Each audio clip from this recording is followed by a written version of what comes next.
Welcome to my channel. അപ്പോൾ ഇന്ന് ഞാൻ ഉണ്ടാക്കിയിരിക്കുന്നത് നമ്മുടെ ഏത്തപ്പഴം കൊണ്ടുള്ള ഒരു ഹൽവയാണ്. നല്ല അടിപൊളി ടേസ്റ്റി ആയിട്ട് എങ്ങനെയാണ് നമ്മൾ ബനാന കൊണ്ടുള്ള ഹൽവ ഉണ്ടാക്കേണ്ടതെന്ന് നോക്കാം. അപ്പോൾ നമുക്ക് തുടങ്ങിയാലോ. അപ്പോൾ ഏത്തപ്പഴ ഹൽവ ഉണ്ടാക്കുന്നതിന് വേണ്ടിയിട്ട് ഞാനിവിടെ നല്ല പഴുത്ത 4 നേന്ത്രപ്പഴം, അതായത് ഏത്തപ്പഴം എടുത്തിട്ടുണ്ട്. ഇത് നമുക്ക് തൊലി കളഞ്ഞിട്ട് ചെറുതായിട്ടൊന്ന് മിക്സിയിൽ ഇട്ടിട്ട് അരച്ചെടുക്കണം. അപ്പോൾ ഞാൻ ആ 4 ഏത്തപ്പഴം കൂടെ ഒരു മിക്സിയുടെ ജാറിൽ മുറിച്ച് വെച്ചിട്ടുണ്ട്. ഇനി നമുക്ക് ഇതിനകത്തോട്ട് കുറച്ച് പാൽ ഒഴിച്ചിട്ട് നന്നായിട്ടൊന്ന് അരച്ചെടുക്കാം. അപ്പോൾ ഞാനിത് മിക്സിയിൽ നന്നായിട്ട് അരച്ചെടുത്തിട്ടുണ്ട്. അധികം പഴുക്കാത്ത പഴമാണെങ്കിൽ ഒന്ന് പുഴുങ്ങിയിട്ട് മിക്സിയിലിട്ട് അരച്ചെടുത്താൽ മതി. ഇതിപ്പോൾ പഴുത്ത പഴമായതുകൊണ്ട് നമുക്ക് ഡയറക്റ്റ് അരച്ചെടുക്കാം.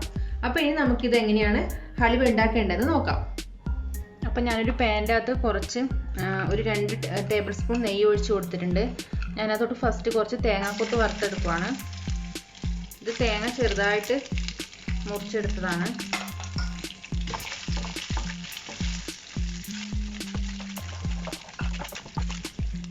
അപ്പോൾ തേങ്ങാക്കൊത്ത് ഇവിടെ ആയിട്ടുണ്ട്, നമുക്കിത് വാങ്ങാം.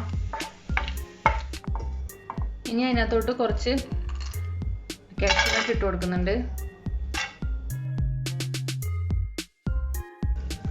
അപ്പോൾ കാഷ്യൂനട്ട് ആയിട്ട് വരുമ്പോൾ നമുക്ക് കുറച്ച് ഇതിനകത്തോട്ട് കിസ്മിസ് ഇട്ട് കൊടുക്കാം.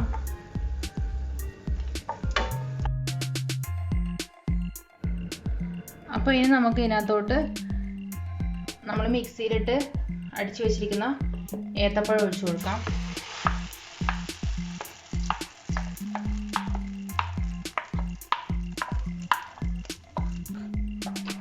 ഇതൊരു മീഡിയം ഫ്ലെയിമിലാക്കിയിട്ട് നമുക്ക് നന്നായിട്ട് ഇതൊന്ന് ഇളക്കണം. അപ്പോൾ ഇതിൻ്റെ ടെക്സ്ചറൊക്കെ മാറി വരുന്നുണ്ട്. അപ്പോൾ ഇത് നമ്മളിങ്ങനെ മീഡിയം ഫ്ലെയിമിലിട്ട് നന്നായിട്ട് ഇളക്കി കൊടുക്കണം. നന്നായിട്ട് ഇളക്കി കൊടുത്തിട്ട് കുറച്ച് കഴിഞ്ഞിട്ട് വേണം ഇതിനകത്തോട്ട് ഷുഗർ ആഡ് ചെയ്യാൻ വേണ്ടിയിട്ട്. അപ്പോൾ ഇനി നമുക്ക് ഇതിനകത്തോട്ട് ഞാൻ ഷുഗർ ആഡ് ചെയ്യുന്നുണ്ട്. അതിപ്പോൾ ഇത്ര കണക്കൊന്നുമില്ല, നമ്മുടെ ഹൽവയ്ക്ക് നല്ല മധുരം വേണമെങ്കിൽ കുറച്ച് നല്ലോണം ഷുഗർ ആഡ് ചെയ്യാം. അപ്പോൾ ഞാനൊരു മീഡിയം മധുരത്തിലുള്ള ഇതിലാണ് ഷുഗർ ആഡ് ചെയ്തിരിക്കുന്നത്. ഏലക്കാപ്പൊടിയും കൂടെ ഇതിനകത്തോട്ട് ആഡ് ചെയ്തിട്ടുണ്ട്. എന്നിട്ട് നമുക്ക് നന്നായിട്ട് ഇളക്കി കൊടുക്കാം.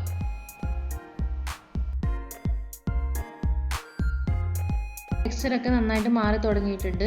അപ്പോൾ നന്നായി പാത്രത്തിൽ നിന്നൊക്കെ ഇത് കുറച്ചും കൂടെ ആയിട്ടുണ്ടാകുമ്പോൾ അത് പാത്രത്തിൽ നിന്നൊക്കെ വിട്ട് വരുന്നുണ്ട്. അപ്പോൾ ഇനി നമുക്ക് ഇതിനകത്തോട്ട് നേരത്തെ എടുത്തു വെച്ചിരിക്കുന്ന കാഷ്യൂനട്ടും തേങ്ങാക്കൊത്തൊക്കെ ഇതിനകത്തോട്ട് ആഡ് ചെയ്യാം.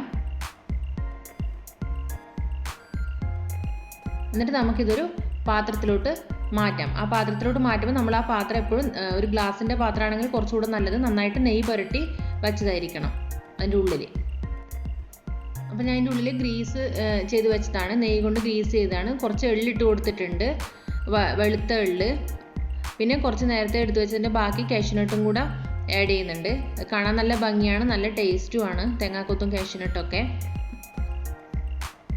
എന്നിട്ട് നമുക്ക് ഇതിനകത്തോട്ട് അത് ആഡ് ചെയ്യാം. അപ്പോൾ നമ്മുടെ ബനാന ഹൽവ ആ പാത്രത്തിലോട്ട് മാറ്റിയിട്ട് ഒരു നെയ്യ് പുരട്ടിയ ഒരു സ്പൂൺ കൊണ്ട് നമുക്കതൊരു നല്ല ഷേപ്പിലാക്കി എടുക്കാം.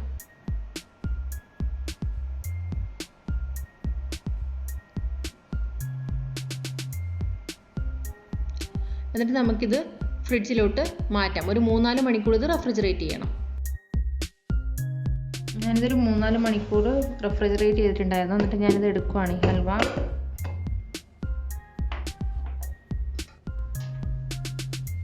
ഇനി നമുക്കിതൊരു പാത്രത്തിലോട്ട് മാറ്റാം.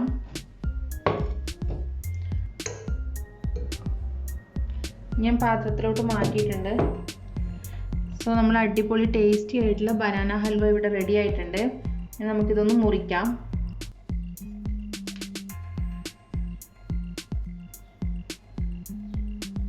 കണ്ടോ, ഹൽവയുടെ ടെക്സ്ചർ കണ്ടില്ലേ? ശരിക്കും നമ്മൾ കടയിൽ നിന്നൊക്കെ മേടിക്കുന്ന പോലെ അതേ ഇതിലുള്ള ഹൽവ കിട്ടിയിട്ട് നല്ല അടിപൊളി ടേസ്റ്റുമാണ് കഴിക്കാൻ വേണ്ടിയിട്ട്. സോ നിങ്ങളെല്ലാവരും ഇത് ട്രൈ ചെയ്ത് നോക്കണം, അഭിപ്രായങ്ങൾ അറിയിക്കണം. സോ വീഡിയോ ഇഷ്ടമാകുന്നുണ്ടെങ്കിൽ please like, share and subscribe. Thank U.